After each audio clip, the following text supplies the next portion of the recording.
What's up, guys? Ryan here, down in Pittsburgh. Boy, it's been a busy day. I'm working on 10 hours overtime on a Saturday. I got a Trane RTU. It was locked out when I got here. I guess somebody else was here last week. It was locked out. And hold on. Basically, I got here, I found the unit locked out. They mentioned last time they reset it, the head pressure was a little high, but it was 90 degrees in the kitchen. So I got here today, the board's locked out, blower's running. I had a call for air conditioning, so I let it run, kicked it on, walked over there, look at that one, and it had kicked off already. Let me go ahead and kick it on for you and just bump the contactor to show you what I got here.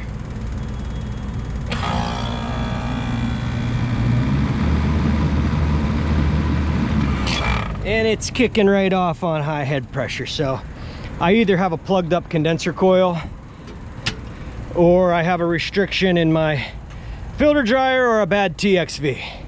So I'm going to start with the condenser coil. When I look through it from the outside, it looks like I can see through it, but I tell you what, I can hardly see through it here, so it's probably packed.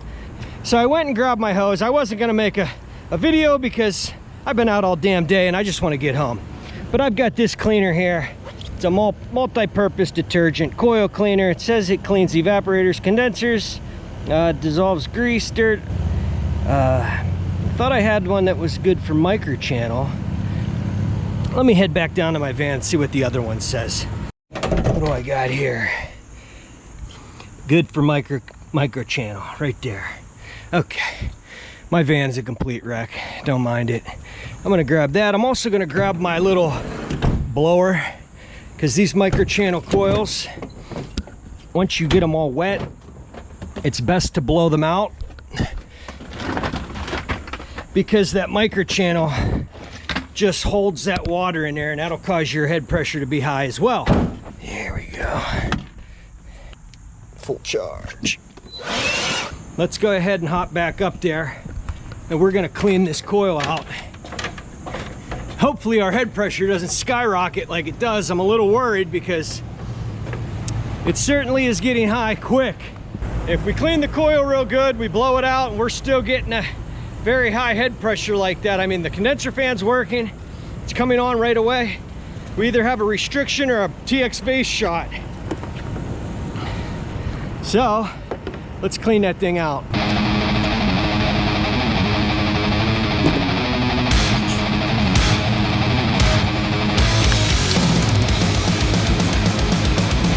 Had enough, I'm ready for fall.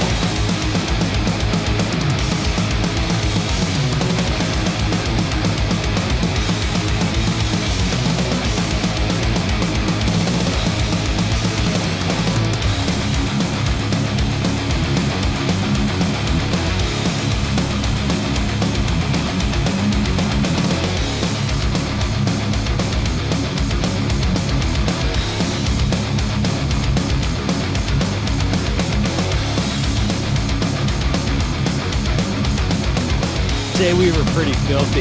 Go out of there, clean all this out.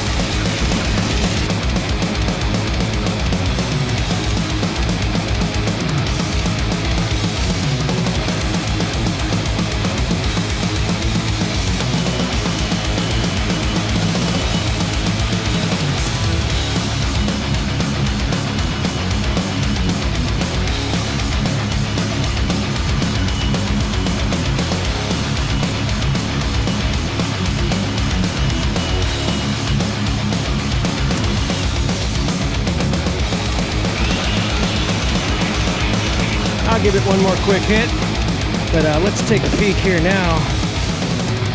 Oh yeah, look at the sunshine through that coil now. Very nice. It's a lot cleaner. I have a feeling this thing was way plugged up. I'm just hoping that when I kick it on, it doesn't go all the way up again. So let me blow this out one last time. You get this panel on, get this corner piece on, and we'll start it up and see what happens.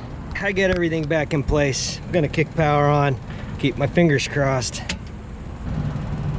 Now it's still 90 degrees in this kitchen, so I'm expecting the head pressure to still be high, but it shouldn't be up 650, 700 pounds. And if it is, well, then there's another issue. Come on, baby, any day now. Hopefully we didn't destroy a high pressure switch. That wouldn't be good. No, it wouldn't. I'm gonna give it another minute, and then if it doesn't kick on, I'm gonna see if our high pressure switch is blown out.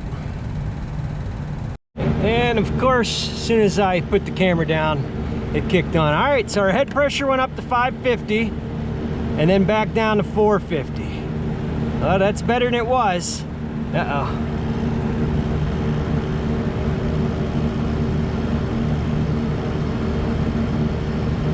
Uh-oh, come on.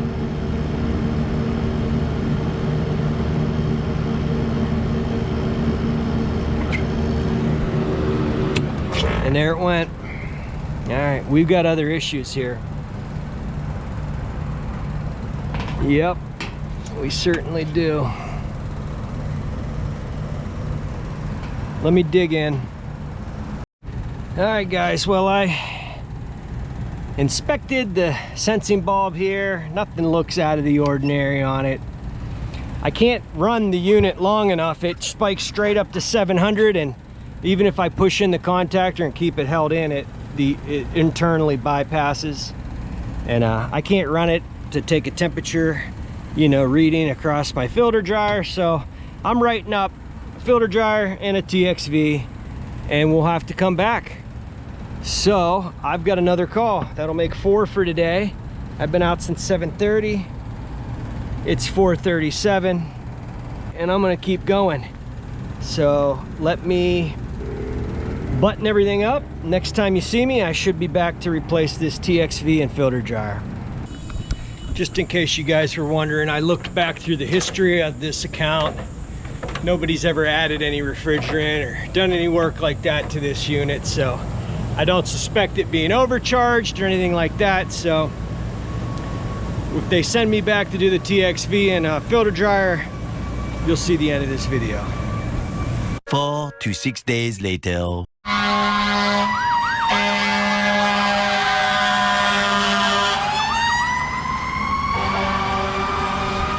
What's up, everybody? Ryan here. I'm back. I got the TXV and the filter dryer. We got some action going on this morning. About the third fire truck that's gone by.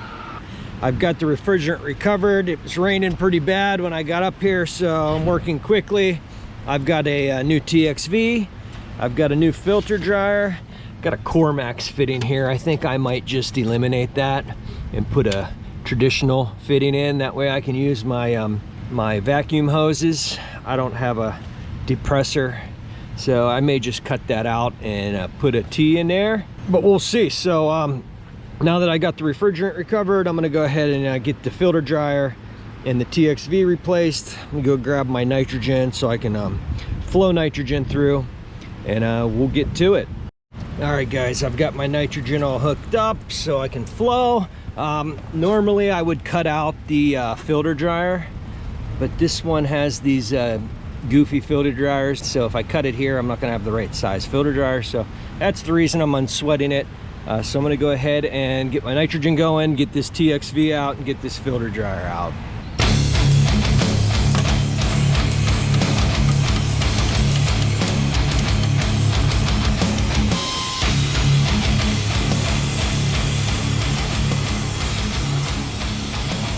All right, I'm gonna go ahead and just get this filter dryer put right back in because I'm flowing nitrogen here, so it's not gonna flow over to my TXV if I don't have the filter dryer in place.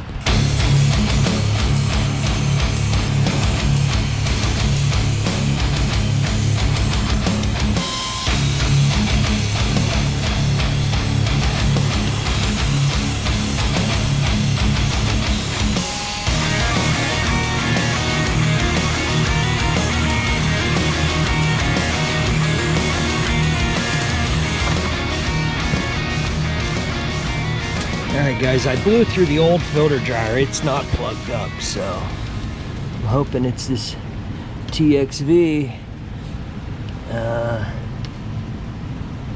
It Everything looks good there, so let me go ahead and kick the nitrogen back on. I'm gonna get some of this Armaflex pulled back, and we'll get this thing out of here.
Got her in. I was relatively quick with it, so I just like to weld it and cool it off. If it was a bigger TXV, I'd have wrapped it or put some wet rag product on it, but for as quick as I was, it didn't really heat up that valve too bad. So I think we're gonna be good. So let me go ahead and inspect my welds here, and we'll get pressure test going on this thing. All right, guys, I got a pressure test going. I'm gonna let it, nothing I welded is leaking. I tested everything with the soap bubbles. Everything looks good there. So I'm gonna let this sit while I get my extension cord run over, get my vacuum pump over here. I'm gonna leave this Cormax fitting in. I'm just gonna pull from one side with the True Blue vacuum hose, and I'm gonna put my micron gauge there and see how good it does. If I can't get it to pull down just through one side, then I'll address that. But that's the way I'm gonna go for it right now. I don't really want to cut that out and weld in a T. So that's where we're at. All right, guys, I'm all hooked up here. Got the hose connected to my tank. Tank is off. I'm gonna vacuum that down. That way I'm less likely to introduce moisture into the system when I go to connect. I know I got this ball valve here, so while I'm vacuuming down, I'm gonna open and close this. So any air that might be trapped around that ball valve, but I don't know any other way of getting a refrigerant into this unless you vacuum it down while it's on the system. And I got my micron gauge here on the suction line. We're gonna see how it does here, just pulling from one side. So let's go ahead and start her up. Coil's nice and clean. I cleaned it last time I was here, as you probably just saw. All right, well, I'm gonna start buttoning up the sensing bulb, the Armaflex, get these panels back in place. I have a sensor to replace on this as well. And we're already down to 35,000 microns, so I can't imagine it's gonna take too long. These hoses have been awesome since I got them. Using the dedicated vacuum hoses and Schrader core remover tools, very quick on the vacuum. So let me go ahead and let this thing run, and then we'll shut it off, make sure it holds, which I'm fairly confident it's gonna. There was no leaks or anything like that with this system before I replace these components. So 13,600, 11,000, where are we at? 10,000, 9, 8, 7,000. So it's not going to take it too long, I don't believe. I'm going to do that stuff, and I'll be back with you here shortly. All right, got the sensing bulb mounted, all the zip ties are back in place, everything's secured. I like it. We're down to 320 microns, so I'm gonna go ahead and just shut this off for now and let that sit while I go ahead and get the panels in place. I'm gonna replace this belt, and I'm just gonna look everything over, let that thing sit and see if it bumps up. It's still holding steady right there. So all right guys, I've had the core remover tool closed while I got all this button back up. Actually went down a little bit, 290. So we're sitting at 290 right now. I like it. Like I said, during the vacuum, I periodically opened and closed this ball valve. Someone said you gotta get air trapped in there. I would figure that if you exercise the valve, you're gonna vacuum out any air that might get trapped in there. I could be wrong, I don't know, but I don't see any other way of, you know, bleeding out refrigerant to the access port on the Schrader core remover tool. And I can't put a hose on there that doesn't have a valve, because then I've got to weigh in the refrigerant. So that's what I did. It seemed to have worked out pretty good for me so far. I like the vacuum. I'm gonna get my scale set up here. We'll just put the tank right there and weigh in what we can. I think this thing only holds like 6 pounds. 5.5 pounds. So we ought to be able to get that all in there in one shot. So let me get everything set up and we'll dump it in. All right guys, I got it all set up here on top. So we've got refrigerant up here to the ball valve. All I got to do is open that valve and we will dump into the liquid line. More sirens. This time it's man, they got a lot of fires in Pittsburgh.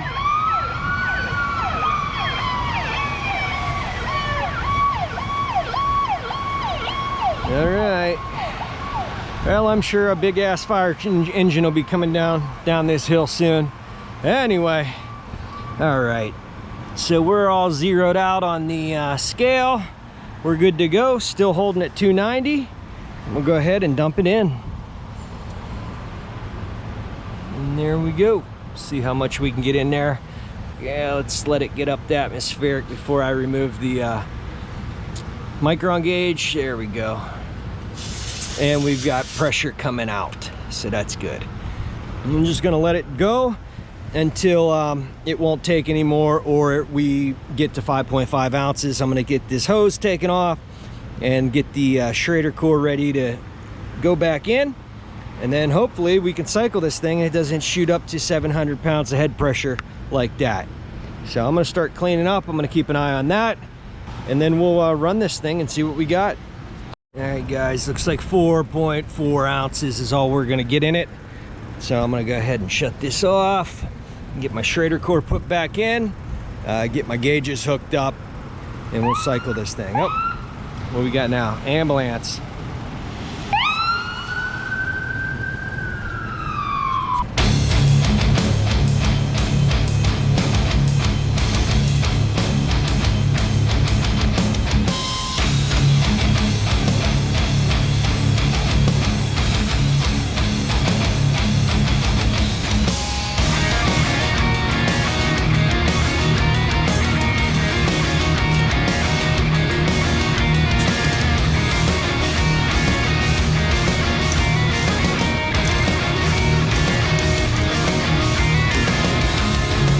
Had to get another tank of refrigerant. I was out, so I've got the 1 pound 2 ounces back in.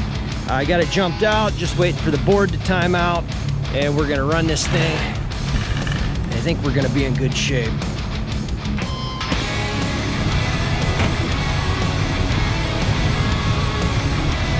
And waiting for time delays. It's the worst. Any minute.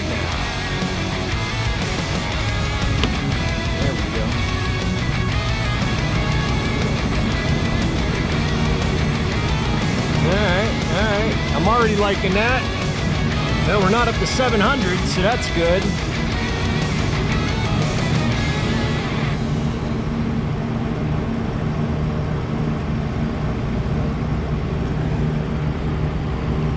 Must have been that TXV.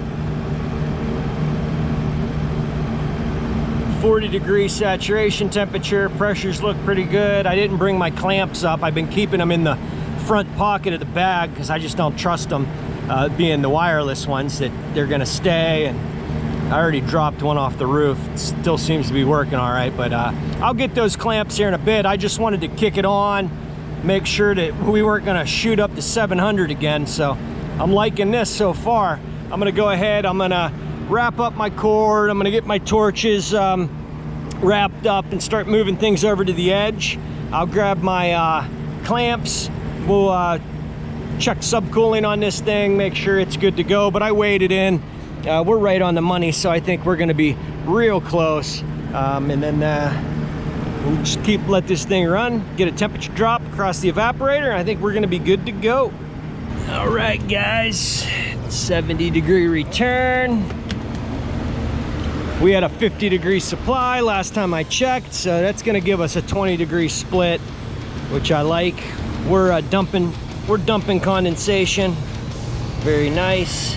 So I'm gonna start cleaning up. My subcooling looks good, pressures look good, everything looks good. So I'd call that a success.